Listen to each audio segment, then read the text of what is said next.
बिस्मिल्लाहिर्रहमानिर्रहीम। अस्सलाम वालेकुम। आज के लेक्चर में हम C sharp object oriented programming को देखेंगे। मैंने इसके लिए W3 स्कूल को फॉलो किया है ताकि जितना भी हेल्पिंग मटेरियल है वो आप इजीली यहाँ से फाइंड कर सकें। अच्छी वेबसाइट है। तो सबसे पहले हम देखते हैं कि ऑब्जेक्ट ओरिएंटेड प्रोग्रामिंग या ऊप क्या होती है। ठीक है, जैसे कि लिखा हुआ है यहाँ पे कि stand for object oriented programming. हमारे पास एक होती है प्रोसीजरल प्रोग्रामिंग और दूसरी होती है object oriented programming. Procedural programming का मतलब हम मेथड्स लिखते हैं और उनके साथ मिलकर काम करते हैं, और ऑब्जेक्ट ओरिएंटेड प्रोग्रामिंग में हम क्लासेस बनाते हैं, उनके ऑब्जेक्ट्स बना के उन ऑब्जेक्ट्स के अंदर आपका डाटा भी कंटेन कर रहा होता है और उन डाटा को प्रोसेस करने के लिए मेथड्स भी कंटेन कर रहे होते हैं। इसमें दो चीज़ें इंपॉर्टेंट हैं किसी भी क्लास में, जो उसके मेंबर होते हैं। सबसे पहले ये कि क्लास क्या होती है, उसके मेंबर्स क्या होते हैं। मैं बिल्कुल एब्सोल्यूट बिगिनर्स की तरह लेके चलूँगा स्टार्ट में, ताकि जितने भी नए लोग हैं उनके लिए परेशानी ना हो। सबसे पहले मैं आपको एक एग्जांपल देता हूँ। जैसे कोई मीटर रीडर कहीं पे मीटर की रीडिंग लेने जाता है, तो उसने बहुत सारी चीज़ें नोट करनी है। क्या मीटर प्रॉपर लगा हुआ है या नहीं, यस या नो लिखना है उसने। ठीक है, मीटर की स्पीड ठीक चल रही है, मीडियम है, फास्ट है या नॉर्मल है। यहाँ पे तीन ऑप्शन है उसके पास। इसी तरह क्या जो वायर्स हैं वो प्रॉपरली लगी हुई हैं और थ्री फेज़ है या सिंगल फेज़ है। तो कुछ चीज़ें हैं जिनका यस या नो आंसर होगा, यानी टू आंसर होंगे। कुछ चीज़ें होंगी दो से ज़्यादा आंसर होंगे। इसी तरह रिमार्क्स में क्या मीटर के अंदर को पानी वगैरह तो नहीं चला गया, या इस तरह की चीज़ें। अब मिसाल के तौर पे मीटर से रिलेटेड उसने 20 किस्म की इंफॉर्मेशन लेनी है और वो आगे अपने इदारे को सबमिट करवानी है। तो ये इंफॉर्मेशन वो कैसे लिखेगा? क्या हर एक ब्लैंक पेज होगा उस पे वो लिखना शुरू कर देगा, या एक फॉर्म बना होगा वो फॉर्म को फिल करना शुरू कर देगा? फॉर्म के अंदर हर चीज़ के आंसर के लिए एक कॉलम मौजूद होगा। तो मेरे ख्याल में आप में से हर बंदा यही कहेगा कि एक प्रॉपरली फॉर्म होगा, वो उस फॉर्म को फिल करेगा। तो यूँ समझिए ऑब्जेक्ट ओरिएंटेड प्रोग्रामिंग ये एक प्रॉपर फॉर्म है जिसमें आप डाटा रख के अपना प्रोसेस करते हैं, और प्रोसीजरल प्रोग्रामिंग ये एक ब्लैंक फॉर्म ब्लैंक पेज है। उसके ऊपर कहीं पे आप मीटर नंबर पहले लिख रहे हैं, तो कहीं आप थ्री फेज़ और सिंगल फेज़ पहले लिख रहे हैं। ठीक है, तो ऑब्जेक्ट ओरिएंटेड प्रोग्रामिंग का ये फ़ायदा है कि हर चीज़ प्रॉपरली अपने वे में होती है। ठीक है, ये बता रहा है कि फास्ट है एग्जीक्यूट करने के लिए। ठीक है, क्लियर स्ट्रक्चर प्रोवाइड करता है वगैरह वगैरह। ये आप थोड़ी थ्योरी यहाँ से पढ़ ले तो आपको पता चल जाएगा। अब क्लासेस और ऑब्जेक्ट्स क्या होते हैं, मैंने जैसे बात की क्लास है, आपको बताया क्लास एक ब्लैंक फॉर्म है और उसके अंदर जो डाटा लिखा जाता है तो वो ऑब्जेक्ट बन जाता है। ठीक है, एक आप समझिए कि एक ब्लैक फॉर्म है, मास्टर फॉर्म, कलर्ड प्रिंट था उसका, वो निकाला गया तो वो एक क्लास थी। उस कलर प्रिंट को कभी चेंज नहीं किया जाएगा, लेकिन उसकी फ़ोटोकॉपी करा के आगे आप यूज़ करेंगे, अपना डाटा फिल करेंगे उसमें, तो वो ऑब्जेक्ट्स हो जाएंगे। तो यूँ समझे कि क्लास क्या है, एक फ्रूट है, और ऑब्जेक्ट क्या है, जैसे एप्पल है, बनाना है, मैंगो है। ठीक है, इसी तरह क्लास अगर कार के नाम से क्लास है तो कौन सी कार है, वॉल्वो है, ऑडी है, टोयोटा है, तो ये इसके ऑब्जेक्ट्स हो गए। नेक्स्ट। ठीक है, क्लास कैसे बनाते हैं? आप क्लास का कीवर्ड लिखेंगे, और कीवर्ड का मतलब होता है जो रिजर्व कीवर्ड है, यानी जैसे आप वार लिखते हैं वेरिएबल बनता है। क्लास का नाम लिखेंगे और उसके अंदर कोई भी प्रॉपर्टी डिक्लेयर करेंगे। ये दो तरह की हो सकती हैं, डाटा मेंबर हो सकता है और फंक्शनल मेंबर हो सकता है। तो मैं यहाँ विजुअल स्टूडियो ओपन कर लेता हूँ।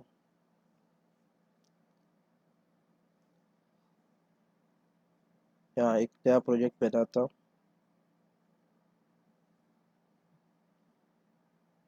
ये dot net core console app बना रहा हूँ, डॉट नेट कोर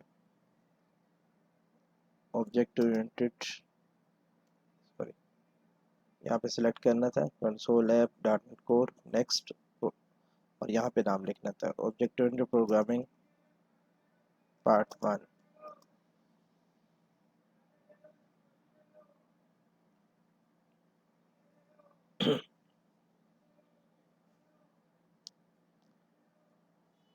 ये देखें तो हमारे पास पहले से एक क्लास बनी हुई है और इसके अंदर एक मेंबर बना हुआ है। यहाँ पे मैं एक दो चीज़ें आपको बताना चाहूँगा कि आप कभी देखते होंगे कि कहीं पे कर्ली ब्रैकेट्स स्टार्ट होती है, कहीं पे नहीं होती। सेमी कॉलन इस लाइन के एंड पे लिखा हुआ नहीं, लिखा हुआ यहाँ पे लिखा हुआ है, तो कैसे? यहाँ पे आपको मैं दो रूल्स देता हूँ। अगर लाइन एंड हो रही है, लाइन एंडिंग विथ ब्रैकेट्स और ब्रैकेट्स के अंदर सम पैरामीटर्स कुछ लिखा हुआ भी है, तो इसके बाद जो नेक्स्ट लाइन होगी, line will be started with bracket, otherwise line will be ended with semicolon, जिसको हम कहते हैं लाइन टर्मिनेटर।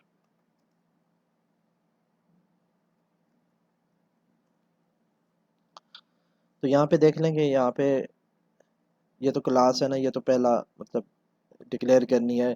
सबसे पहला जो आपकी ब्रैकेट स्टार्ट होती है वो नेम स्पेस के बाद स्टार्ट होती है। नेम स्पेस के बाद सेमीकोलन नहीं होता, ये नेम स्पेस की बॉडी बनती है, यानी कि एक पूरा नेम स्पेस है जिसके अंदर ये चीज़ कंटेन कर रही है। इसी तरह दूसरे नंबर पे क्लास है, यानी पहली दो लाइनें हमेशा इसी तरह ही होंगी। पहला एक नेम स्पेस होगा और दूसरी यहाँ पे पांच तरह की चीज़ें हो सकती हैं जो मैंने आपको बताई थी। ये हो सकती हैं इनम, क्लास, स्ट्रक्ट, इंटरफेस और डेलीगेट। ठीक है, फिलहाल हम क्लास की बात करते हैं। तो ये क्लास का कंटेनर बन गया। अब इस कंटेनर के बाद जितनी भी चीज़ें हैं उनमें अगर लाइन ब्रैकेट के साथ एंड हो रही है, राउंड ब्रैकेट के साथ, तो अगली लाइन कर्ली ब्रैकेट के साथ स्टार्ट होगी। और अगर यहाँ पे ब्रैकेट नहीं है, राउंड ब्रैकेट नहीं है, ठीक है, और यहाँ पे मतलब ऐसे अगर है तो आप लिख सकते हैं। ठीक है, लेकिन ये तो एक मेथड है, मेथड के बाद हमेशा आप सेमीकोलन लगाते हैं। ठीक है, लाइन टर्मिनेटर थोड़ा ऐसा सा हम आगे जाएंगे तो अंदाज़ा होता जाएगा कि कहाँ लगाना है कहाँ नहीं लगाना। ठीक है, जितने भी आपकी डिक्लेरेशन होती हैं उसके बाद नहीं होता, उसके बाद ब्रैकेट्स होती हैं। जैसे ये एक नेम स्पेस डिक्लेयर हो रहा है, ठीक है, इस नेम स्पेस के अंदर बहुत सारी क्लासेस हो सकती हैं, तो ये एक क्लास है। इस क्लास के अंदर बहुत सारे मेंबर हो सकते हैं, तो ये एक मेंबर है। ठीक है, अब इस मेंबर के जब अंदर आ जाते हैं तो फिर आप सेमीकोलन लगाएंगे। तो मैं यूँ कह सकता हूँ कि पहली ब्रैकेट, दूसरी ब्रैकेट और तीसरी ब्रैकेट, तीन कर्ली ब्रैकेट्स के बाहर जो है आप यहाँ पे मतलब अंदर जाएंगे तीसरी ब्रैकेट के बाद तो सेमीकोलन लगाएंगे। लेकिन बाद सूरतों में आप यहाँ पे भी लगा सकते हैं, जैसे आपको मेंबर ऐसा ये एक मेंबर है जिसको फंक्शनल मेंबर कहते हैं, लेकिन जब आप डाटा मेंबर बनाते हैं पब्लिक स्ट्रिंग ABC, तो आप यहाँ पे सेमीकोलन लगाते हैं। तो मेथड वो होता है जिसके नाम के बाद आपके राउंड ब्रैकेट्स होती हैं। खैर मेथड्स और उन चीज़ों को हम बाद में डिस्कस करेंगे। अभी हम देखते हैं क्लासेस किस तरह बनाते हैं, क्लासेस के मेंबर्स किस तरह बनाते हैं और क्लासेस के ऑब्जेक्ट्स किस तरह बनते हैं। सबसे पहले मैं यहाँ पे राइट क्लिक करूँगा, ऐड क्लास, क्लास का नाम मैं देता हूँ पर्सन। ठीक होगा, तो ये पहले कुछ नेम स्पेसेस हैं जिसको उसने यूज़ किया है। ये एक अपना नेम स्पेस है जो भी हमने प्रोजेक्ट बनाया, इसका नेम स्पेस है। ये मतलब माइक्रोसॉफ्ट के अपने नेम स्पेस हैं जो उसने पहले हमें बने हुए दे दिए। ये क्लास पर्सन और ये इसका कंटेनर आ गया, ब्रैकेट्स आ गए। इन ब्रैकेट्स के अंदर आएंगे, यहाँ पे हमारे पास होता है access modifier. Access modifier, access modifier का मतलब होता है कि इस क्लास के पहले तो मैं बताऊं कि इसके दो तरह के मेंबर होंगे, two types of members.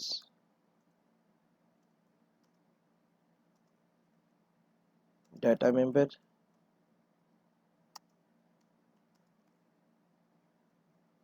Functional member. Data member का मतलब है ये कंटेन्स डाटा, इनके अंदर डाटा कंटेन कर रहा होगा। और फंक्शनल मेंबर्स का मतलब है ये प्रोसेस करेंगे, प्रोसेस डाटा। अब एक्सेस मॉडिफायर का मतलब क्या है? देखें, आपके पास कोई भी चीज़ है, आपका लैपटॉप है, आपका मोबाइल है, और आपके घर में एक चेयर पड़ी हुई है। चेयर जो है आपके पास एक पब्लिक है, मिसाल के तौर पे घर का कोई बंदा भी उस चेयर को एक्सेस कर सकता है।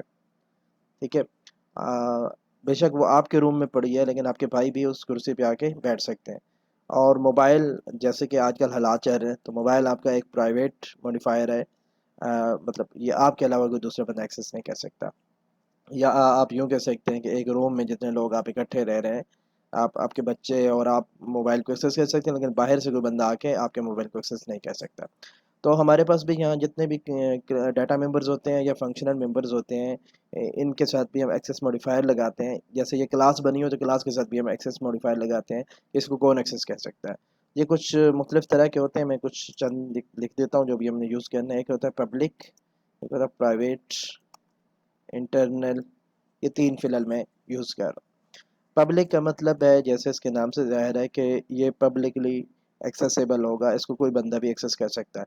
प्राइवेट का मतलब ये है कि ये प्राइवेट तौर पे एक्सेस होगा, यानी मखसूस जगह पे और मखसूस चीज़ की तरफ से यूज़ हो सकता है, हर कोई यूज़ नहीं कर सकता।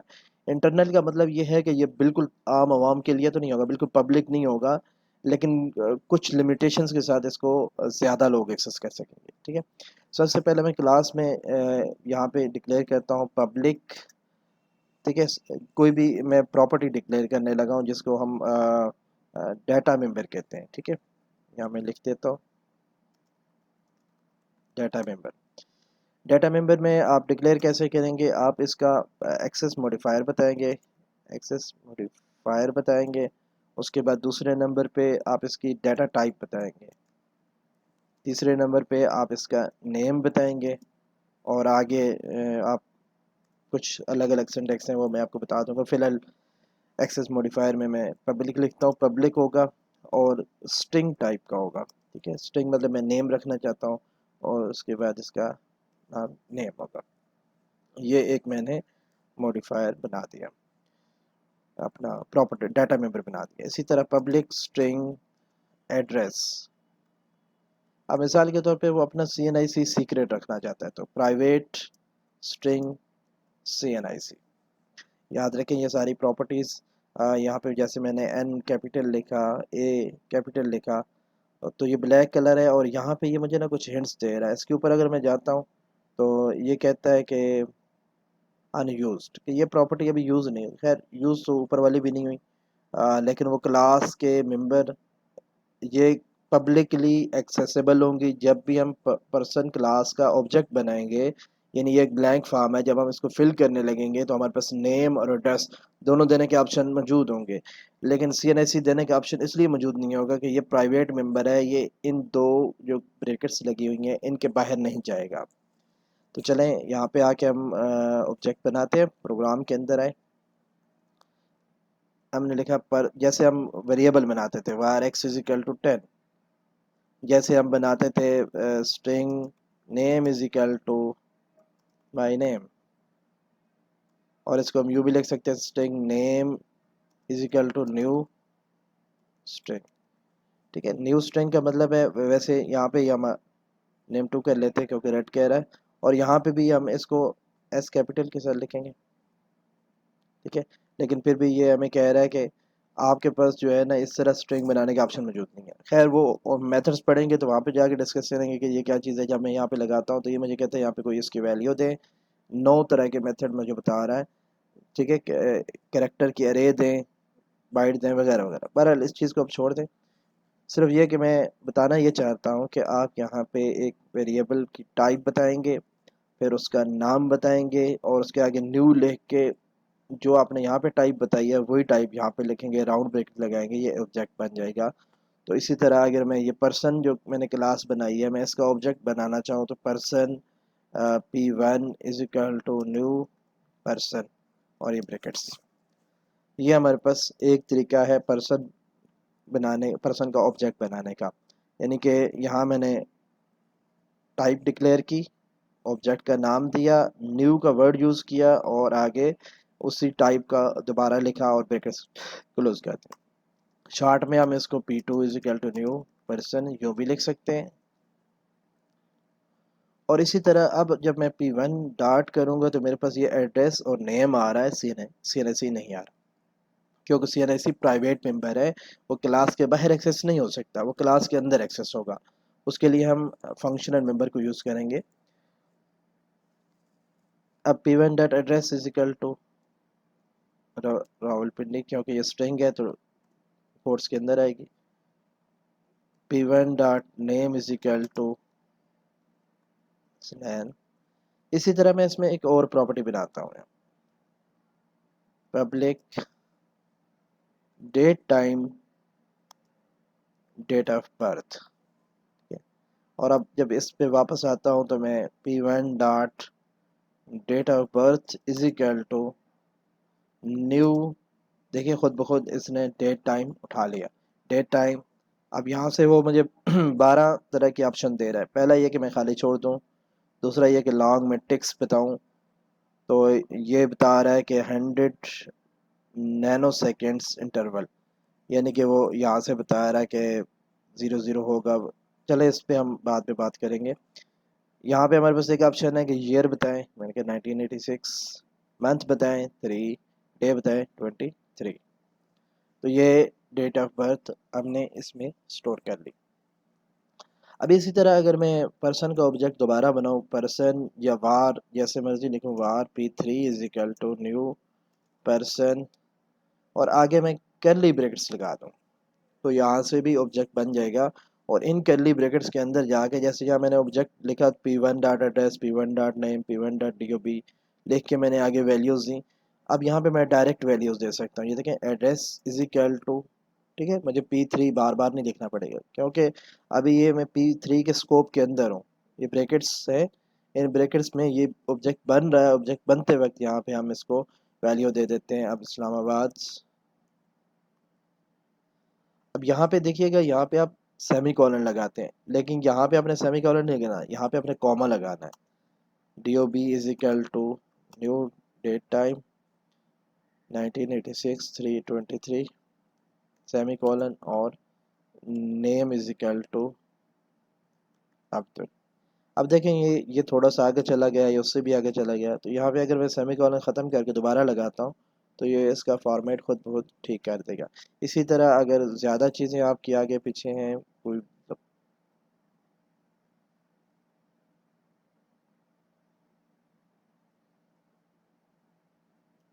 या तो ये फॉर्मेट सेट नहीं है, तो आप लास्ट कर्ली ब्रैकेट ख़त्म करें और दोबारा लगाएं तो भी ये सेट हो जाएगा। और इसके अलावा आप कंट्रोल ए करें, कंट्रोल ई और एफ प्रेस करें तो भी ये ठीक हो जाएगा। अभी जैसे मैं अक्सर यहाँ पे करता हूँ, जो ये पर्सन की क्लास आ गई देखें, और उसके बाद ये मेरे पास प्रोग्राम की क्लास आ गई, तो ये कैसे स्विच करता हूँ, कंट्रोल टैब आप प्रेस करेंगे, कंट्रोल का बटन प्रेस रहे और टैब आप प्रेस करें, तो ये जितनी भी चीज़ें ओपन होंगी, एक्टिव फाइल्स होंगी, ये इनके अंदर स्विच करेगा। आप जिसके अंदर जाना चाहते हैं जा सकते हैं। अच्छा, ये मैंने एक मेंबर बनाने की बात की थी। अब जो डॉट नेट में हम प्रॉपर्टीज़ बनाते हैं मोस्टली, एक पुराना तरीका था कि आप एक रखते थे, प्राइवेट मेंबर रखते थे और एक पब्लिक उसकी प्रॉपर्टी बनाते थे उसको एक्सेस करने के लिए। खैर अब हम इनसे नहीं करते। अब जो हमारे पास तरीकाकार है वो ये कहते हैं कि जैसे ये मैंने नेम का बनाया, इस नेम को मैं कमिट कर देता हूँ और यहाँ पे लिखता हूँ पब्लिक स्ट्रिंग नेम और आगे कर्ली ब्रैकेट्स लगा देता हूँ, और यहाँ पे गेट कामा सेट, यानी कि इसकी वैल्यू आप गेट भी कर सकते हैं और सेट भी कर सकते हैं। गेट का मतलब ये है कि इसमें जो डाटा स्टोर है वो आप ले सकते हैं, और सेट का मतलब ये है कि इसमें आप डाटा स्टोर भी कर सकते हैं। इसी तरह जैसे ये CNIC है, मैं चाहता हूँ कि ये इंटरनली कहीं से लिया जाए, यूज़र को हम दे सके। जैसे ये प्राइवेट मेंबर है तो ना इसमें आप वैल्यू क्लास के बाहर इसको वैल्यू दे सकते हैं, ना इससे आप वैल्यू ले सकते हैं, क्योंकि ये प्राइवेट मेंबर है। लेकिन अब इस प्राइवेट के बजाय मैं ये करना चाहता हूँ कि इसमें आप वैल्यू स्टोर तो ना कर सकें, लेकिन जो स्टोर वैल्यू है वो आप ले सकें। तो जैसे मैंने ऊपर प्रॉपर्टी बनाई ना, public string name get set, इसका शॉर्टकट है प्रॉप लिख के डबल टैप प्रेस करें तो ये आपसे ये खुद टेंशन टेक्स्ट लिख देगा। मैं दोबारा बताता हूँ, प्रॉप लिख के डबल टैप प्रेस करें, ये प्रॉप डबल टैप इकट्ठा प्रेस करें, और यहाँ पे आपसे पूछ रहा है, अब जैसे इंट हाईलाइटेड है, मैं थोड़ा जूम भी कर देता हूँ, इंट हाईलाइटेड है तो इसमें आप यहाँ पे टाइप लिखेंगे स्ट्रिंग और फिर आप टैब प्रेस करेंगे, आगे आ जाएगा प्रॉपर्टी, मैं कहता हूँ CNIC, ठीक है, एंटर प्रेस कर दूंगा, ये प्रॉपर्टी बन गई। ये आप गेट भी कर सकते हैं, सेट भी कर सकते हैं। लेकिन अगर मैं गेट लिखा रहने दूँ और सेट से पहले मैं प्राइवेट सेट लिखता हूँ तो इसका मतलब ये है कि इस प्रॉपर्टी की वैल्यू आप कहीं से भी एक्सेस कर सकते हैं लेकिन चेंज नहीं कर सकते। चेंज इसके अंदर ही होगी। कैसे? जैसे यहाँ पे अब मैं P3 या P2 या P1 कुछ भी लिखता हूँ, dot CNIC is equal to, यहाँ पे मैं कुछ CNIC स्टोर करने की कोशिश करता हूँ तो ये एरर देता है। इसकी मैं कर्सर लेके आता हूँ तो कहता है प्रॉपर्टी और इंडेक्स पर्सन डॉट CNIC, यानी पर्सन की क्लास है, CNIC इसके अंदर एक मेंबर है, can not be use in this context because the set is unaccessible. ठीक है, इनएक्सेसिबल है, ये प्राइवेट है, आप इसको एक्सेस नहीं कर सकते। अलबत्ता आप इसको कहीं यूज कर सकते हैं, console dot write line P2 dot CNIC। अब जब आप इसको यूज कर सकते हैं तो इसको वैल्यू देंगे कैसे आप? तो वैल्यू देने के मुख्तलिफ तरीक़ाकार है। उसके लिए हम फंक्शनल मेंबर बनाते हैं जिसको हम एक वैल्यू पास करते हैं, वो उसको वैलिडेट भी कर सकता है और वैलिडेट करने के बाद वैल्यू यहाँ पे स्टोर कर सकता है। तो ये डाटा मेंबर बनाने का तरीक़ाकार था। किसी भी क्लास में आप उसका मॉडिफायर बताएंगे, एक्सेस लेवल बताएंगे, आप उसकी टाइप बताएंगे और उसका नाम बताएंगे, और उसके बाद ये गेट और सेट बताएंगे कि आपने इस वैल्यू को गेट करना है और सेट भी करना है। पहले जो हमारे पास प्रॉपर्टी बनाते थे वो इस तरह बनाते थे, प्रॉप फुल लिखते थे। Prop full double tap press करें, ये देखें इंट माई वार, मैं इसको कह देता हूँ एज इन ईयर और एंटर प्रेस किया और यहाँ पे दोबारा लिखा एज इन ईयर। पहले इस तरह से प्रॉपर्टी बनाई जाती थी। अब गेट में यही जो एज एंड ईयर है ये वापस जाएगी और सेट में इसी एज एंड ईयर को जो आप वैल्यू भेज रहेंगे वो वैल्यू हो जाएगी। लेकिन ये लंबा सिंटेक्स है, इसको लिखने की ज़रूरत नहीं है। हाँ, इसमें आप जब वैल्यू सेट कर रहे होंगे तो यहाँ पे आप चेक कर सकते हैं कि वैल्यू प्रॉपर आ रही है या नहीं आ रही, और वो आप यहाँ पे भी कर सकते हैं। ठीक है, तो इसको मैं यूज़ नहीं करता। ये आपके पास शॉर्ट सिंटेक्स है। प्रॉप लिखें और डबल टैप प्रेस करें, स्ट्रिंग और कुछ भी आप रिमार्क्स जो भी आप बनाना चाहें आप डालें। ठीक है, अब हम आते हैं फंक्शनल मेंबर की तरफ। मेरे ख्याल में मैंने काफ़ी डिटेल के साथ वजाहत की है कि आपको आसानी के साथ ये चीज़ समझ आ जाए। यहाँ पे मैं एक स्टूडेंट की क्लास बना लेता हूँ।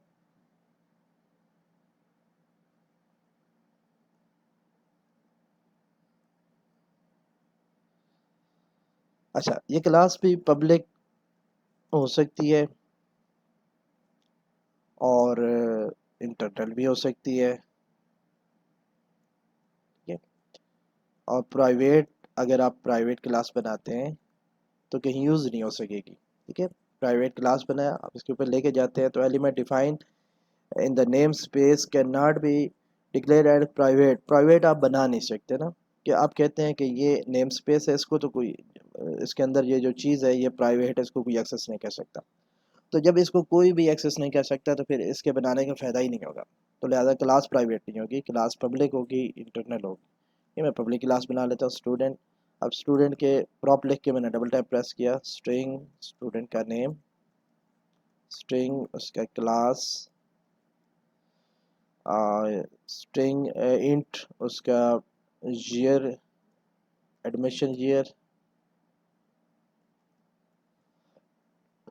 ठीक है, इसके बाद फ्लोट में उसकी मंथली फ़ी। फ्लोट में इस वजह से कि फ्लोट जो है पॉइंटिंग वाली वैल्यू को सेव करता है, डेसिमल पॉइंट वाली वैल्यू को। ठीक है, जैसे मैं कहता हूँ कि $3.5 तो 0.5 को स्टोर करेगा ये। इसके बाद उसका एड्रेस स्टूडेंट का, डेट टाइम में उसका उसकी डेट ऑफ बर्थ, और इसी तरह पूल में इज़ न्यू स्टूडेंट, क्या वो न्यू स्टूडेंट आया है या पुराना स्टूडेंट है, वगैरह वगैरह। ये हमने क्लास बनाई, इसके अंदर हमने ये सारी चीज़ें रखी। अब डेट ऑफ बर्थ जो है ना, मैं ये चाहता हूँ कि 18+ वालों को एडमिशन मिले, उससे पहले वालों को ना मिले, या 18 से बिलो वालों को मिले, 18+ वालों को एडमिशन नहीं देना चाहता। तो इस तरह तो ये क्लास का जब प्रोग्राम में जाएंगे आप और यहाँ पे आप स्टूडेंट का ऑब्जेक्ट बनाएंगे, student S1 is equal to new student, S1 dot date of birth is equal to new date, और यहाँ पे आप कुछ भी दे सकते हैं 1911। तो ये वाली डेट भी सेव हो जाएगी इसमें। तो मैं चाहता हूँ कि इसको मैं प्रोसेस कर लूँ। अब ये देखें, यहाँ पे डेट ऑफ बर्थ में मैंने गेट को इंटर किया, फिर सेट के बाद इंटर किया, फिर ब्रैकेट नीचे लगा दी, यानी कि कुछ इस तरह से। ठीक है, सिंटेक्स वही है, मैंने अलग अलग लाइन में कह दिया। अब गेट के आगे मैं फिर ब्रैकेट्स लगाता हूँ। ठीक है, अच्छा गेट के आगे नहीं, सेट के आगे मैं फिर ब्रैकेट लगाता हूँ। ठीक है, सॉरी,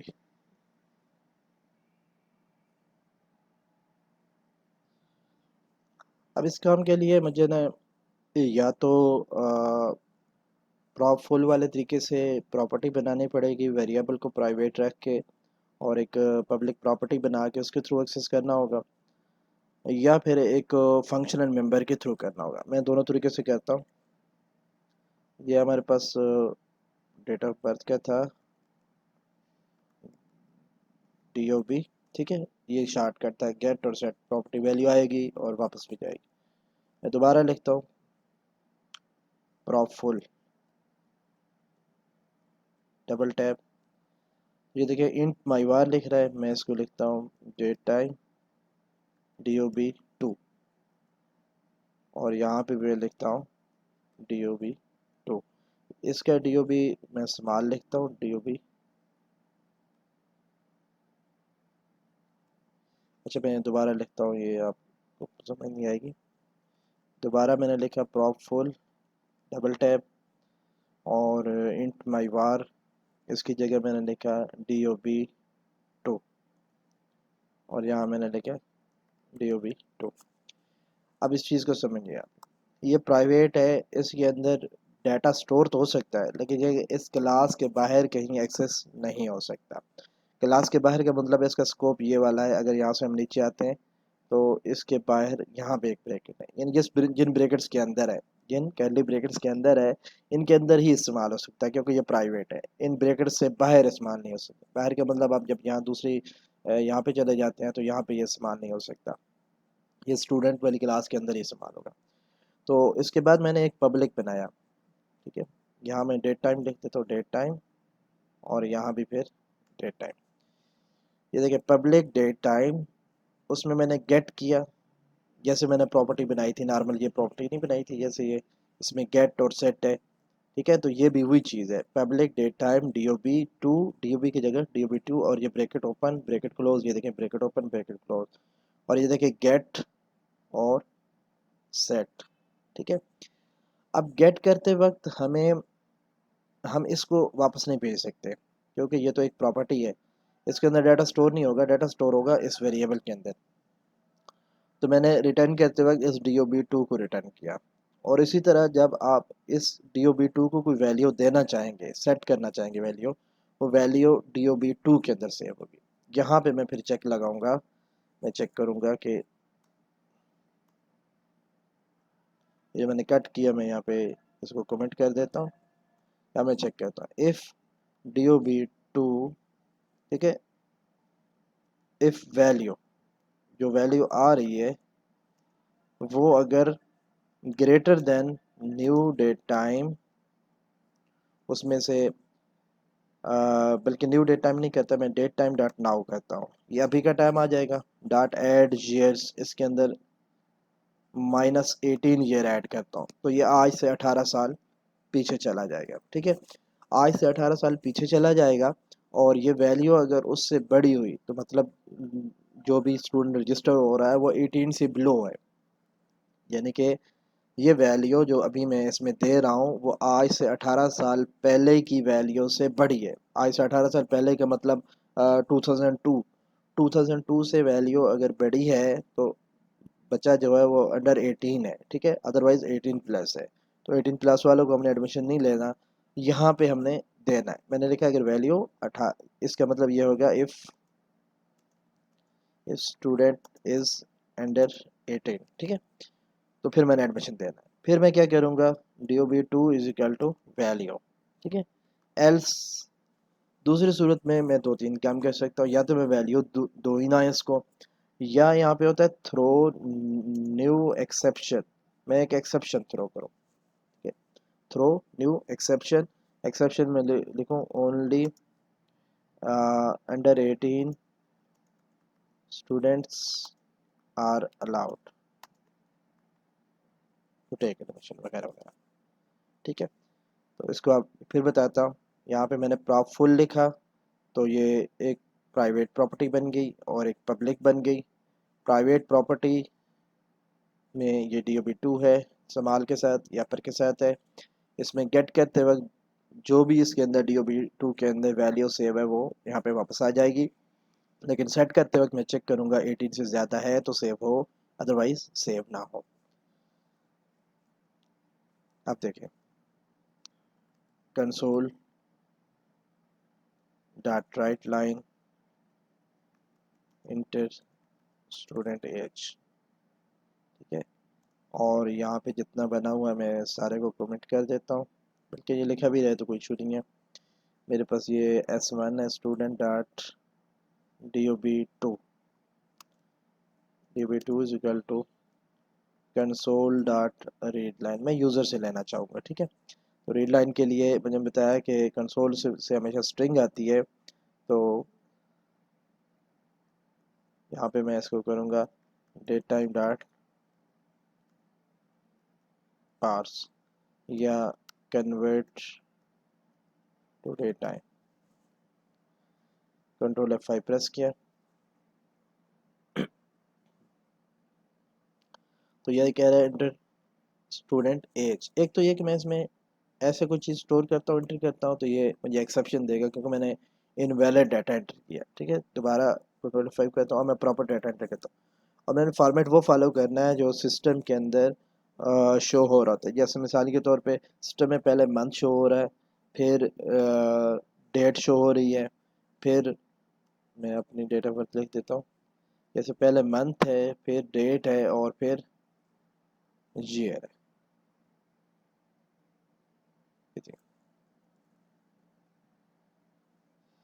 इंटर किया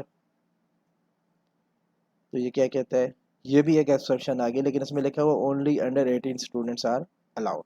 और पहले जो एक्सेप्शन आई थी अगर हम उसको देखें कि उसमें क्या एक्सेप्शन आई थी हमारे पास, यहाँ पे हमारे पास आई थी द स्ट्रिंग, आगे वो लिखा हुआ जो हमने लिखा था was not recognised as a valid date type. तो ये कहता है ये वैलिड डेट टाइप है ही नहीं जो आपने एंटर किया है, ठीक है।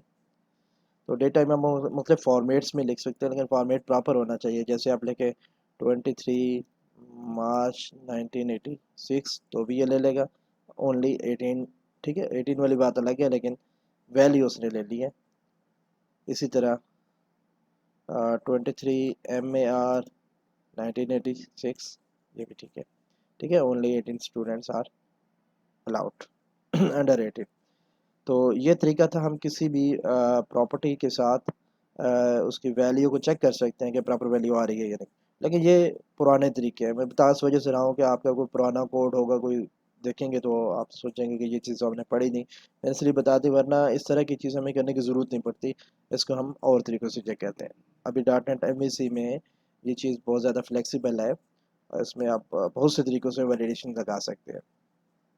खैर ये हमारे पास अभी तक जितनी चीज़ें थी ये सारे डाटा मेंबर से, इनके अंदर डाटा सेव होता है और फिर हम डाटा को एक्सेस करते हैं। अभी मैं फंक्शनल मेंबर्स की तरफ जा रहा हूँ।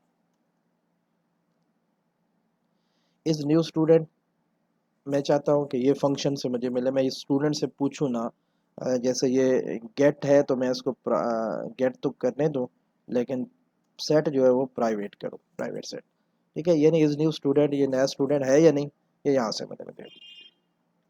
और यहाँ पे पब्लिक इसमें मैं एक मेथड बना लेता हूँ, बल्कि इसको मैं कमेंट कर देता हूँ। ये अभी मैंने बनाया है, ये मैं मेथड से ही एक्सेस करता हूँ। पब्लिक रिटर्न टाइप क्या होगी, यानी कि जैसे ये लिखा मैंने इसी तरह ही मैंने लिखना है। पब्लिक बूल है, ठीक है। इज़ न्यू स्टूडेंट ट्रू या फाल्स आएगा इज़ न्यू स्टूडेंट। लेकिन पहले हमने ये करली ब्रैकेट्स लगाई थी और इसमें हमने लिखा था गेट और सेट लिखा था। अब हम गेट तो करेंगे लेकिन सेट नहीं करेंगे, लेकिन यहाँ पे हम चीज़ लिखेंगे भी नहीं गेट, और यहाँ पे राउंड ब्रैकेट्स लगा देंगे। तो ये हमारे पास जो है ये एक डाटा फंक्शनल मेंबर बन गया, जिसको फंक्शन भी कहते हैं, सी शार्प में इसको मेथड भी कहते हैं। ठीक है, इसके अंदर हम आएंगे। अब ये एरर दे रहा है, एरर की वजह अगर हम देखना चाहें, इसके ऊपर कर्सर लेके जाए, तो ये कहता है स्टूडेंट इज न्यू स्टूडेंट, और आगे देखिए राउंड ब्रैकेट्स भी लगाई हुई है, not all code path return value. कहता है ये आपने बना तो लिया फंक्शन, लेकिन ये कोई वैल्यू दे नहीं रहा। देखिए जैसे एक वाइड होता है, वाइड का मतलब है ये कुछ भी वापस नहीं देगा। आप एक फंक्शन को कॉल करते हैं, वो आपको वापस कुछ भी नहीं देता। मिसाल के तौर पे आप कहते हैं एक फ़ाइल डिलीट कर दें, अब वो फाइल डिलीट करने की कोशिश करता है, अगर हो जाती है तो आपको ट्रू भेजेगा कि यस हो गई है, और नहीं होता तो आपको फॉल्स भेजेगा कि नहीं हुआ। ठीक है, इसी तरह आप कहते हैं कि सिस्टम को शट डाउन कर दें, तो अब शट डाउन तो ज़ाहिर है आपको वापस कुछ नहीं देगा ना कि शट डाउन हो गया या नहीं। जब सिस्टम शट डाउन हो जाएगा तो फिर तो हर चीज़ ही ख़त्म हो जाएगी, वो आपको वापस बताने के काबिल तो नहीं होगा। तो यूँ समझे सिस्टम शट डाउन करना है तो हम वाइड करेंगे कि हमें वापस कुछ नहीं चाहिए, बस ये प्रोसेस कर दो। और इसी तरह अगर हमने जैसे पूछना है कि एज न्यू स्टूडेंट, तो हमें वापस में चाहिए कि न्यू स्टूडेंट है या नहीं। अब यहाँ से मैं चेक कर लेता हूँ, इफ़ जैसे हमारे पास वो था DOB2। ठीक है, देखिए ये प्राइवेट मेंबर था, इसके ऊपर मैं कर्सर लेके जाता हूँ तो ये ठीक है, यहाँ पे ये प्राइवेट मेंबर है DOB2। तो प्राइवेट मेंबर को मैं यहाँ पे तो एक्सेस कर लेता हूँ DOB2 संभाल के साथ, लेकिन बाहर एक्सेस नहीं कर सकता। अब आप सोच रहे हो कि यहाँ पे मैंने एक्सेस किया था इसको, तो वो देखें मैंने वो DOB2 कैपिटल के साथ किया था, ये प्राइवेट मेंबर नहीं था बल्कि पब्लिक मेंबर था, और ये प्राइवेट मेंबर है। If DOB2 greater than date time dot now, अभी का डेट टाइम हमारे पास आ गया जो इस वक्त चल रहा है। ठीक है, नाउ डॉट एट ईयर -3, मैं आज से 3 साल पीछे चला गया। अगर आज से 3 साल पीछे जाने पे मैं चला जाऊंगा 2017, और डेट ऑफ बर्थ अगर 2017 से बड़ी है, तो मतलब नया बच्चा है, 3 साल का बच्चा है, तो ज़ाहिर है न्यू स्टूडेंट होगा। मैं कर देता हूँ रिटर्न ट्रू, और एल्स में रिटर्न फॉल्स। ठीक है, अगर नया स्टूडेंट है, 3 साल से मतलब कम एज है उसकी, तो फिर नया स्टूडेंट है, और अदरवाइज पुराना स्टूडेंट है। अब मैं यहाँ पे आ जाता हूँ,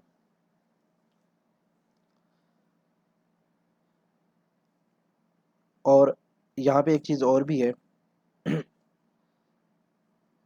कि डेट ऑफ बर्थ हो गया, अभी हमने अगर दी ही नहीं तो फिर कौन सी डेट ऑफ बर्थ होगी। यहाँ पे मैं वैल्यू टाइप और रेफरेंस टाइप, जिसके बारे में शायद मैंने आपको बताया था पहले, तो यहाँ उसके अंदर एक डिफ़ॉल्ट वैल्यू आ जाएगी। ये मैं डेट ऑफ बर्थ इसमें नहीं देता, स्टूडेंट से लेके नहीं देता, बल्कि यहाँ से लेके देता हूँ। पहले मैं यहाँ से इसकी डेट ऑफ बर्थ को लॉग कर लेता हूँ, राइट लाइन कर लेता हूँ, राइट लाइन S1.DOB2, DOB2 पहले मैंने लिखी, फिर मैंने स्टूडेंट से दोबारा मांगी, और फिर स्टूडेंट ने दी तो मैंने इसको सेव कर लिया। सेव करने के बाद दोबारा इसको मैं स्क्रीन पे दिखाना चाहता हूँ। देखिए पहले इसने 111 और यानी कि 12 AM, यानी यहाँ से टाइम स्टार्ट हुआ था, इसने वो वाली डेट यहाँ पे लिख दी है। क्यों? कि मैंने आपको बताया था कि जो वैल्यू टाइप होती है उसमें लाजमन एक वैल्यू खुद ब खुद सेव हो जाती है। जब आप क्लास का ऑब्जेक्ट बनाते हैं, उस क्लास के अंदर जितने भी डाटा मेंबर्स होते हैं उसमें जो वैल्यू टाइप वाले जितने भी हैं उनको डिफ़ॉल्ट एक वैल्यू मिल जाती है, चाहे आप वैल्यू दें या ना दें। और इसी तरह जो रेफरेंस टाइप होते हैं वो सारे नल होते हैं, उनमें जब आप वैल्यू रखेंगे तो डाटा सेव होगा। खैर अब मैं इसमें वैल्यू सेव कर रहा हूँ। ठीक है, तो ये देखें ओनली 18 वाली रिसेक्शन लगाई हुई है, तो मैं 18 को ख़त्म कर देता हूँ। 23 मार्च 2005 इंटर किया तो ये देखें 3/23/2005 12 AM। ठीक है, तो देखिए इसमें डेट आपने दी वो आ गई और टाइम आपने नहीं दिया तो डिफ़ॉल्ट टाइम आ गया। ठीक है, तो ये चीज़ है। वैल्यू टाइप और रेफरेंस टाइप को भी मैंने दोबारा एक्सप्लेन कर दिया। और इसी तरह वैल्यू लेते वक्त हम उस पर कोई ऑपरेशन करना चाहें तो वो भी मैंने कर दिया। हाँ, इस न्यू स्टूडेंट के नाम से मैंने चेक करना था तो यहाँ पे मैं लॉग करता हूँ मज़ीद दोबारा कंसोल। अच्छा, जब भी मैं कहूँ लॉग करता हूँ तो आप समझे मैं कंसोल डॉट राइट लाइन कर रहा हूँ, क्योंकि जावा जब स्किप में लॉग होता है और यहाँ पे राइट लाइन होता है। तो s1 dot is new student, अगर मैं ये लिखता हूँ तो ये देखें मुझे एरर दे रहा है ना। ये कहता है can not convert from method group to bool, कहता है ये तो मेथड है, आप इसको उसमें कन्वर्ट नहीं कर सकते। तो यहाँ पे मैं राउंड ब्रैकेट्स लगाऊंगा, राउंड ब्रैकेट लगाई क्योंकि ये एक मेथड था।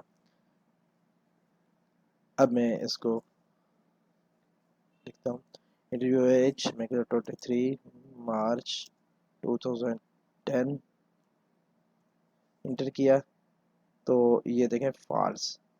इस न्यू स्टूडेंट में हमारे पास फॉल्स आया है, ये न्यू स्टूडेंट नहीं है क्योंकि मैंने लगाया था 3 ईयर पे लगाया था। अब मैं 2018 इंटर करता हूँ 23 मार्च 2018 तो ये देखिए ट्रू आ गया। अब हमारे पास एक चीज़ होती है डिबगर, शायद मैंने आपको पहले भी बताया हो और अगर नहीं बताया तो अभी बता देता हूँ। डिबगर का मतलब है तो कोई भी ऑपरेशन हो रहा था उसको वन बाय वन आप देख सकते हैं। ये देखिए आपके पास ये लाइन नंबर आ रहा है, लाइन नंबर के बाद ये एक लाइन एक पट्टी सी आ रही है स्टेप। इस स्टेप में आप देखिए यहाँ पे क्लिक करें, यहाँ पे आप नहीं क्लिक कर सकते, यहाँ पे कोई ऑपरेशन हो रहा हो वहाँ पे आप कर सकते हैं। जैसे यहाँ पे कोड लिखा हुआ है इस पर आप कर सकते हैं, इसी तरह यहाँ पे आप कर सकते हैं। ठीक है, आप कहते हैं गेट में नहीं, जब वैल्यू सेट होने लगे तब। अब आप इसको कंट्रोल F5 से रन नहीं करेंगे, सिर्फ F5 प्रेस करेंगे या यहाँ पे क्लिक करके आप रन करेंगे। अब इसको हम कहते हैं स्टार्ट विद डिबगिंग।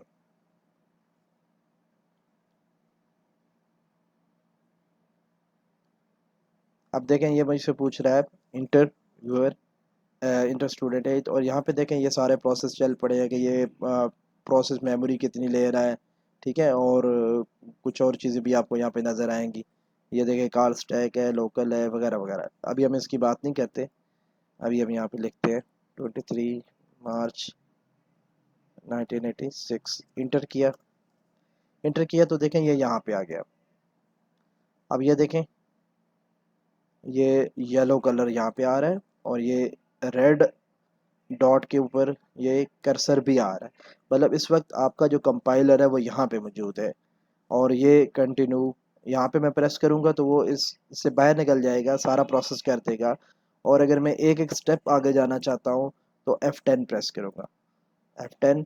अब देखिए एक स्टेप नीचे आ गया है, इसने देखा इफ़ ये मतलब कंडीशन ट्रू है या फॉल्स है। तो आप यहाँ पे कर्सर लेके आए। अच्छा, अभी ये देखें वैल्यू में जो आपने वैल्यू लिखी थी वो आ रही है, और 18 ईयर अगर उसे माइनस करके वो देखता है तो F10 प्रेस करे दोबारा तो देखें इफ़ में ये नहीं गया, कि ये नहीं कि इसकी एज जो है वो अंडर 18 नहीं है, 18 से ज़्यादा है। तो एल्स में ये थ्रो एक्सेप्शन वाले में आ गया, ये देखें थ्रो एक्सेप्शन। और यूँ ही थ्रो एक्सेप्शन वाला कॉल हुआ तो चूँकि इस वक्त हम डिबग में हैं तो इसने हमें यहाँ पे बताया ओनली 18 स्टूडेंट आर अलाउड। और इसमें मेरे पास ऑप्शन मौजूद है यहाँ पे। ठीक है, इसको मैं यहाँ से कॉपी डिटेल्स भी कर सकता हूँ कि अगर मैं कोई एरर सिस्टम की तरफ से आया है तो वो मैं उसको मतलब ढूंढना चाहूँ कहीं से भी, व्यू डिटेल पे जाके मैं इसकी मज़ीद डिटेल चेक कर सकता हूँ। यहाँ से ओपन करूँगा तो ये मुझे उसकी कुछ डिटेल बताएगा। खैर अभी हम इसको चेक नहीं करते, अब मैं इसको कंटिन्यू करता हूँ। कंटिन्यू करूँगा तो उसी कंसोल वाली विंडो पे मुझे कोई एरर आ जाएगा कि only 18 under 18 student are allowed. तो आपने डिबगर को भी देखा, डिबगर कैसे काम करता है और मेथड क्या होते हैं। ठीक है, अभी हम नेक्स्ट जो है इसमें कुछ और चीज़ें भी बनाना चाहता हूँ मैं, और नेक्स्ट में ये मेथड्स जो है इन पे काम करना बताऊंगा कि कैसे काम करते हैं, लेकिन अगले लेक्चर में। इस लेक्चर में हमने क्लास बनाई, क्लास के अंदर डाटा मेंबर रखे और एक फंक्शनल मेंबर रखा, और फंक्शन मेंबर के थ्रू एक काम भी किया हमने। अब हम आते हैं कि बाकी जो 5 चीज़ें हैं उनका क्या क्या काम होता है। सबसे पहले है इनम। इनम किस लिए यूज़ होता है? Enum fix number of limited values. जब आपके पास वैल्यूज़ लिमिटेड हों और फिक्स नंबर हों, उसमें चेंज ना आ सकती हो, तो चेंज ना आ सकने का मतलब यह है कि आए दिन चेंज ना आती हो, कभी कभार आती हो तो आप प्रोग्राम दोबारा बना सकते हैं। और कुछ चीज़ें जो स्टैंडर्ड हैं कि उनमें कभी चेंज नहीं आता, जैसे मैं आपसे पूछूं कि अगर एक वीक में कितने डेज होते हैं, तो ये एक फिक्स चीज़ है, ये कभी चेंज नहीं होगी, हमेशा साथ ही होंगे। इसी तरह एक साल में कितने महीने होते हैं, ये भी फिक्स है, ये कभी चेंज नहीं हो सकता। वेरिएबल क्या चीज़ होती है? जैसे मैं पूछूँ आपका नाम क्या है, तो नाम आपका कुछ भी हो सकता है, कोई भी बंदा आएगा, हर बंदे का नाम अलग अलग होगा। लेकिन अगर मैं जेंडर पूछूंगा तो वो भी फिक्स होगी, मेल होगा, फीमेल होगा, या ज़्यादा से ज़्यादा एक जेंडर हो सकती है, नॉट स्पेसिफाइड। लेकिन ये मतलब कभी चेंज नहीं हो सकते। मेल, फीमेल और नॉट स्पेसिफाइड, ये हमेशा 3 ही रहेंगे, इसमें कोई फोर्थ जो है इंक्लूड नहीं होगी। डे ऑफ वीक में भी कोई 8वां दिन इंक्लूड नहीं होगा। तो यहाँ पे मैं लिखता हूँ मंथ ऑफ ईयर, इंटर किया। तो ये देखिए, ये क्लास की जगह मैं लिख देता हूँ इनम। जो मैंने 5 टाइप्स बताई थी, उसमें पहली टाइप जो है वो इनम है। इनम में मैंने लिखा जनवरी, फरवरी, मार्च, अप्रैल, मई, जून, जुलाई, अगस्त, सितंबर, अक्टूबर, नवंबर, दिसंबर। ये जस्ट इतना ही है। आप कॉमा सेपरेटेड के साथ सारी वैल्यूज लिखते हैं, ठीक है। और इनमें आप वो चीज़ लिख सकते हैं जो वेरिएबल का नाम जिस तरह का रख सकते हैं। मिसाल के तौर पे इसको आप अंडरस्कोर के साथ भी यूज़ कर सकते हैं। इसको आप स्पेशल कैरेक्टर इसके अंदर इंक्लूड नहीं कर सकते, ठीक है। जैसे मैंने डॉलर साइन लिखा, तो ये चीज़ नहीं लगा सकते। इसी तरह इसको न्यूमेरिक से स्टार्ट नहीं कर सकते, ठीक है। ये देखिए एरर आ रहा है, लेकिन बीच में आप न्यूमेरिक इंक्लूड कर सकते हैं, ये चीज़। अब इसको यूज़ करने का तरीका कार क्या है? यूज़र को हमने बाउंड करना है कि वो मंथ ऑफ ईयर हमेशा इन्हीं 12 में से बताए, कोई अपनी तरफ से ना बताए। अगर मैं इसको इंट में लेता हूँ, जैसे ये स्टूडेंट था, उसमें कहता हूँ कि इंट मंथ ऑफ बर्थ, और दोबारा मैं लिखता हूँ month of birth, month of year, और यहाँ मैं इसको नाम देता हूँ मंथ ऑफ बर्थ टू, क्योंकि हम दो एक जैसी चीज़ें इकट्ठी नहीं रख सकते, दोनों का नाम हमेशा अलग अलग होना चाहिए। Month of birth two. इसमें ये क्या कह रहा है? अच्छा, यहाँ पे देखिए ये कह रहा है property type month of year is less accessible than property student, यानी ये इससे लेस एक्सेसिबल है। इसको हमने पब्लिक रखा हुआ है तो वो जाहिर है वो उसको हमने नहीं दिया हुआ तो वो इंटरनल होता है। बहुत सारे लोगों का ख्याल है कि ये प्राइवेट होता है, नहीं, प्राइवेट नहीं होता, ये इंटरनल होता है। हम आगे जाके बात करेंगे कि इंटरनल क्या होता है। इसको मैं पब्लिक बनाऊंगा तो फिर ये मेरे लिए एक्सेसिबल होगा। अब देखेंगे, ये ठीक हो गया। अब मैं प्रोग्राम वाली क्लास में जाऊंगा, मतलब ये जितने भी क्लासें बना रहा हूँ ना, स्टूडेंट, पर्सन, ये अलग हैं, एक दफ़ा बन गई। अब इनको यूज़ हमने करना है प्रोग्राम डॉट सी एस के अंदर। ये जो हमारे पास यहाँ पे फाइल आ रही है इसके अंदर, तो यहाँ पे आप देखें मंथ ऑफ ईयर, हमें कहता हूँ S1 is month of birth is equal to, मैं इसको दे देता हूँ 13। तो ये वैल्यू भी ले लेगा, लेकिन मुझे ये वैल्यू नहीं देनी। मैं तो S1 dot month of birth two is equal to, आप देखें इज इक्वल टू का साइन प्रेस किया और जो ही स्पेस प्रेस की, ये खुद ब खुद इसके ऊपर आ गया मंथ ऑफ ईयर। इसमें अगर मैं 13 सेव करता हूँ तो ये एरर देगा, ये सेव नहीं करेगा।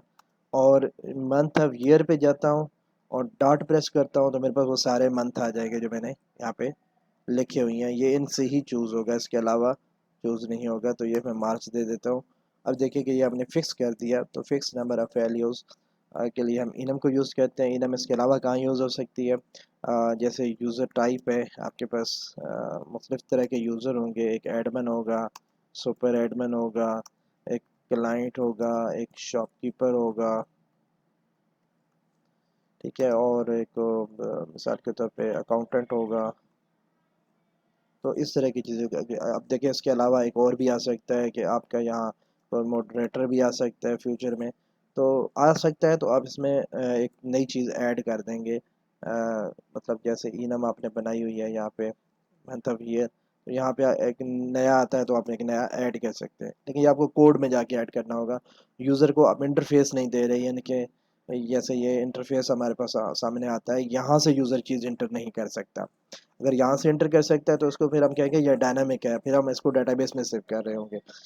तो फिर इसमें तो अनलिमिटेड ऑप्शंस आ सकती हैं। ठीक है, तो फिक्स नंबर ऑफ ऑप्शन के लिए हम इनम को यूज़ करते हैं। जैसे हमारे पास मेल फीमेल का था, तो मैं यहाँ पब्लिक इनम जेंडर, अच्छा ये मैं ऐसे भी बना सकता हूँ, जैसे ये हमें एक नई बनानी है, नई क्लास बना सकता हूँ। और यहाँ पे मैं ये एक इनम बन गई है, तो यहाँ नीचे एक दूसरी भी क्लास इनम या कोई भी चीज़ बना सकता हूँ। इनम जेंडर, जेंडर में हमारे पास मेल है, फीमेल है, नॉट स्पेसिफाइड है। ठीक है, अब इनम जो है ये भी हमारे पास वैल्यू टाइप होता है। अब देखें, अगर यहाँ पे मैं इसको वैल्यू मैंने दी है, बल्कि सारे को मैं कमिट कर देता हूँ, यहाँ तक जो मैंने काम किया, मल्टी लाइन कमिट कर लेता हूँ इसको।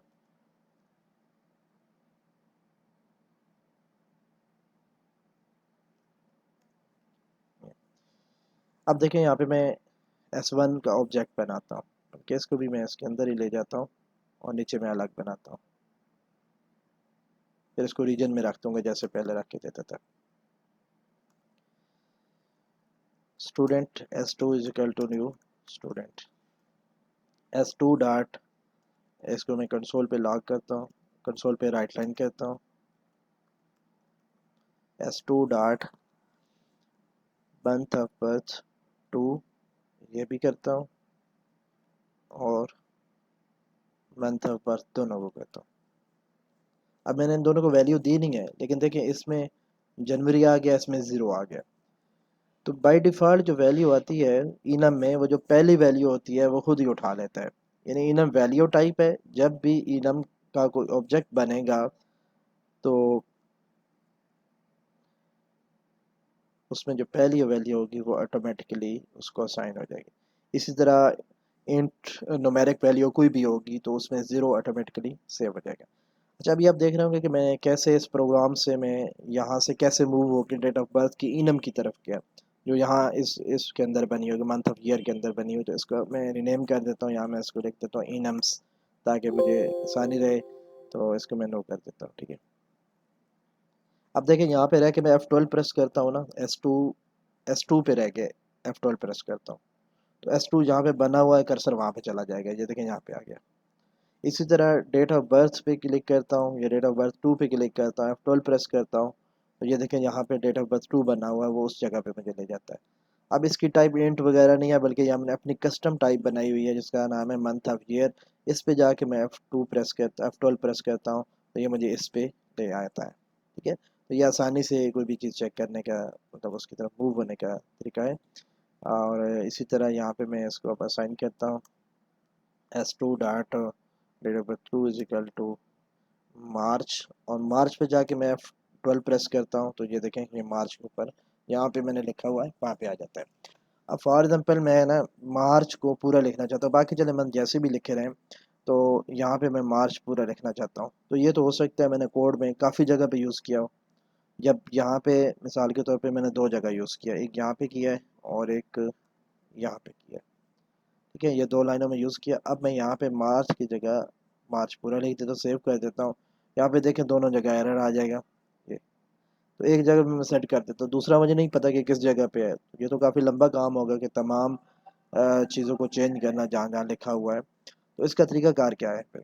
इसका तरीकाकार यह है कि यहाँ पे कंट्रोल R प्रेस करेंगे आप, कंट्रोल R यानी कंट्रोल के प्रेस करके R दो दफ़ा प्रेस करेंगे, तो ये आपके सामने आ जाएगा।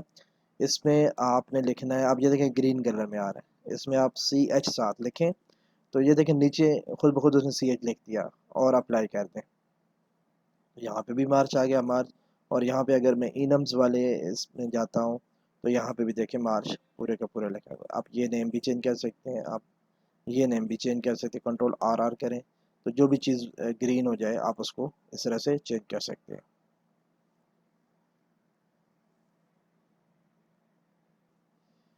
इसके बाद इनम के बाद स्ट्रक्ट होता है, उसके बाद क्लास होती है। क्लास मैंने आपको बता दी है। स्ट्रक्ट का थोड़ा सा मैं बता देता हूँ। स्ट्रक्ट क्लास से थोड़ा लिमिटेड है और क्लास में ज़्यादा चीज़ें आ सकती हैं। क्लास और स्ट्रक्ट का फ़र्क क्या है ये आपने इंटरनेट से चेक करना है। मैं आपको बता देता हूँ थोड़ा सा कि क्लास जो है वो रेफरेंस टाइप है, यानी ऑब्जेक्ट बनता है तो ऑब्जेक्ट रेफरेंस टाइप होता है। और इसके साथ जो आपके पास स्ट्रक्ट होता है वो वैल्यू टाइप होता है। ठीक है, स्ट्रक्ट में आप लिमिटेड प्रॉपर्टीज़ जब होती हैं, थोड़ी प्रॉपर्टीज़ होती हैं तो आप उसको यूज़ करते हैं, क्योंकि आपको मैंने बताया था कि एक हीप होती है, एक स्टैक होता है। यानी यूँ समझे मेमोरी जो आपके सिस्टम में रैम लगी हुई है वो अगर 10 जीबी की लगी हुई है तो फॉर एग्जांपल उसमें 100 एमबी जो है वो फास्ट मेमोरी होगी जिसमें तेज़ी के साथ डाटा प्रोसेस होगा, और या 1 जीबी ऐसी होगी जिसमें तेज़ी के साथ डाटा प्रोसेस होगा, और 9 जीबी निस्बतन स्लो होगा। लेकिन होगा ये भी फास्ट होगा लेकिन उस 1 जीबी से स्लो होगा। तो जब आप क्लास का ऑब्जेक्ट बनाएंगे तो वो 9 जीबी वाले एरिया में जाएगा, और जब आप सब्ट्रैक्ट का ऑब्जेक्ट बनाएंगे तो ये आपके पास फास्ट मेमोरी वाले ऑप्शन में जाएगा, एरिया में जाएगा। तो इसी तरह हमारे पास ये जो इनम है ये भी हमारे पास वैल्यू टाइप होता है, फास्ट मेमोरी वाले एरिया में जाता है। स्ट्रक्ट ये भी फास्ट मेमोरी वाले एरिया में जाता है। इसके बाद क्लास, इंटरफेस और डेलीगेट्स, इन ये चीज़ें आपकी फास्ट मेमोरी वाले एरिया में नहीं जाती, क्योंकि इनकी तादाद ज़्यादा होती है, इनमें डाटा ज़्यादा स्टोर होता है, तो आप इसको उस एरिया में एग्जीक्यूट कर ही नहीं सकते। ठीक है, तो मैं एक स्ट्रक्ट बना लेता हूँ, राइट क्लिक की, ऐड। उसी तरह क्लास ही ऐड करूँगा और नाम चेंज कर दूंगा, जैसे क्लास ऐड की थी तो इनम बना लिया। स्ट्रक्ट में मैं लिख देता हूँ स्टूडेंट, या मैं लिख देता हूँ डिपार्टमेंट। डिपार्टमेंट का एक स्ट्रक्ट बना लेता हूँ। डिपार्टमेंट लिखा तो जैसे मैंने बताया कि आप इसको एक्सेस नहीं कर सकेंगे तो पब्लिक लिखें, और स्ट्रक्ट इसमें भी आप उसी तरह प्रॉपर्टीज़ बनाएंगे। Int department ID, string department name. ठीक है, इस्तेमाल होने में ये भी इसी तरह है, जिस तरह क्लास बनाई है आपने सारे काम इसके वैसे ही है, लेकिन क्लास का और स्ट्रक्ट का आपस में डिफरेंस क्या होता है वो थोड़ा सा देख लें। इसमें जैसे मैंने बताया कि स्ट्रक्ट जो है वो वैल्यू टाइप है और क्लास जो है वो रेफरेंस टाइप है। सबसे बड़ा फ़र्क यही है। इसके अलावा इनके कंस्ट्रक्टर्स का फ़र्क होता है, चूँकि अभी हमने कंस्ट्रक्टर नहीं पढ़े। तो डिफ़ॉल्ट कंस्ट्रक्टर एक होता है हर क्लास में, स्ट्रक्ट में। मतलब आप अपना कंस्ट्रक्टर बनाते हैं तो कंस्ट्रक्टर ख़त्म हो जाता है। खैर ये हम कंस्ट्रक्टर वाले ऑप्शन में जाएंगे तो वहाँ पे डिस्कस करेंगे, वहाँ पे हम देख लेंगे कि स्ट्रक्ट और क्लास का फ़र्क क्या है। अपने प्रोजेक्ट्स में मैंने कभी अपना स्ट्रक्ट नहीं बनाया। जो बने बनाए स्ट्रक्ट हैं उनको यूज़ किया है। और बने बनाए स्ट्रक्ट में जो ये डेट टाइम है हमारे पास, ये स्ट्रक्ट होता है। इसको चेक करने का तरीका यह है कि डेट टाइम जहाँ डिक्लेयर है उसके ऊपर जाएँ तो ये आपको बताया रीड ओनली स्ट्रक्ट, तो ये बता रहा है ये स्ट्रक्ट है। और इसी तरह स्ट्रिंग के ऊपर आप जाएंगे तो ये क्लास है। ठीक है, फ्लोट के ऊपर जाएंगे तो ये भी स्ट्रक्ट है। इंट के ऊपर जाएंगे तो ये भी स्ट्रक्ट है। ठीक है, तो न्यूमेरिक डाटा टाइप्स तमाम जो है वो स्ट्रक्ट होती हैं, और इसी तरह स्ट्रिंग्स या ऑब्जेक्ट्स जितने भी होते हैं वो वैल्यू टाइप होते हैं, क्लासेस के होते हैं।